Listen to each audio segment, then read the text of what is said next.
Қала жігітіне алданған ауыл қызының хикаясы.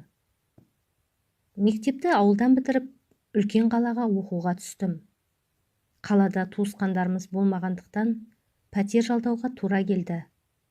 Пәтерақыны ауылдағы ата-анам ай сайын салып тұрды. Ал мен шәкіртақыма күн көріп жаттым.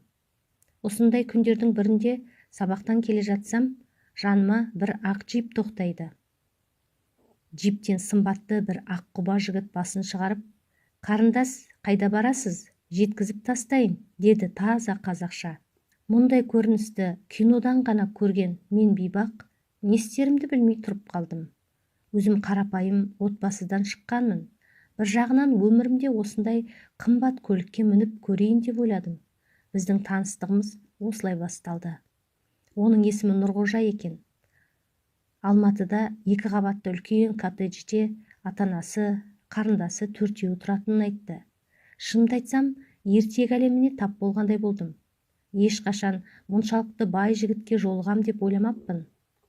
Нұрғожамен кездесуіміз жиілей берді. Ақшаны уыстап ұстайтын десем артық айтқаным емес. Қазір ойлап қарасам, әр кездесуімізде айтатын сөзі байлық туралы болыпты.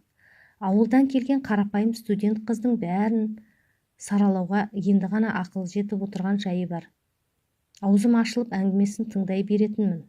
Келе-келе ол мені қатты қадірлейтінін айта бастады.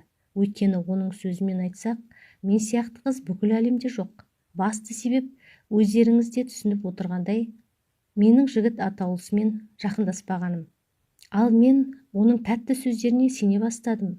Оны көрген құрбыларым, сені пайдаланып кеткісі келіп жүр дегенде, ешкімге құлақ аспайтынмын. Сол кезде құрбыларым шырылдап, мені құтқарғысы келген екен-ау деп қазір ғана ойланамын. Амал қанша, оның әрбір сөзіне құлай сеніп, еш күмән келтірмедім.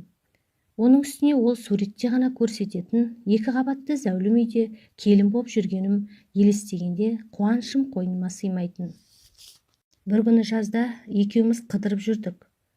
Ол маған, «Сен тазамын дейсің, бірақ мен оған сенбеймін», деді. Мен шошып кеттім. «Қайдағы жоқты айтпаш» дегенімде, ол «Мүлдем сенбеймін айтқан сөзіңе. Басқада жігіттермен жүргенде олар қарап отырды дейсің бе?» деді. Оның алдында мектеп қабырғасында 2 жігітім болғанын айтқанмын. Ол кезде жігітпен жақындаспақ түгілі қол ұстасып жүргенге мәз боласың ғой. Мен жыларман болдым. Тіпті көзімнен жас шығып кетті. Ол кезде мен оны қатты сүйіп қалған едім. Қалайша ол менің адалдығыма сенбейді.